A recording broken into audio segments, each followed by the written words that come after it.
ধ্বংস করে ফেলছে। আজকে আবার ইরানে হামলা চালিয়েছে, কিন্তু মুসলিম বিশ্ব আজকে নীরব। আজকে এরদোয়ান কোথায়? আজকে সালমান কোথায়? আজকে আমিরাত কোথায়? সমস্ত মুসলিম দেশের শাসকরা আজকে আমেরিকার গোলাম বানিয়েছে।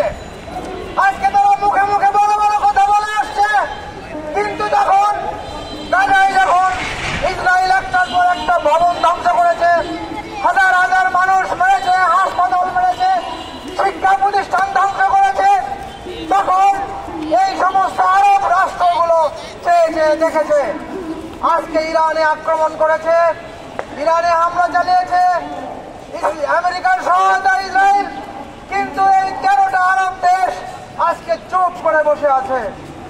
আপনারা জানেন, মূলত ইসরায়েলের যুদ্ধ, মূলত ইসরায়েলের সাথে ইরানের যুদ্ধ নয়, এই যুদ্ধ আমেরিকার সাথে ইরানের যুদ্ধ।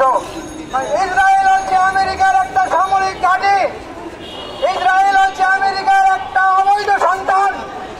এই অবৈধ ঘাঁটি থেকে ইসরায়েল দীর্ঘদিন থেকে গত দশকের পর দশক থেকে তারা মুসলমানদেরকে হত্যা করে আসছে, মুসলমানদেরকে চ্যালেঞ্জ করে আসছে।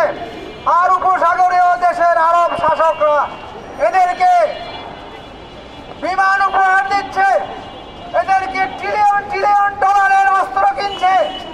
আমেরিকার ভঙ্গুর অর্থনীতিকে সচল করার জন্য এই আরবরা তাদের তেল সম্পদ বিক্রি করা অর্থ দিয়ে আমেরিকাকে সাহায্য করছে।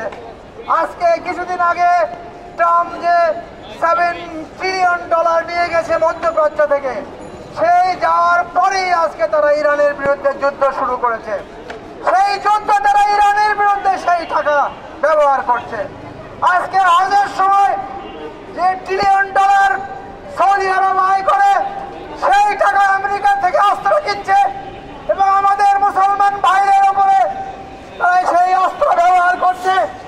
কাজেই আমাদের আর বসে থাকলে হবে না, সমগ্র মুসলিম বিশ্ব থেকে এই উপসাগরীয় এবং আরব দেশগুলোর শাসকদের বিরুদ্ধে আওয়াজ তুলতে হবে।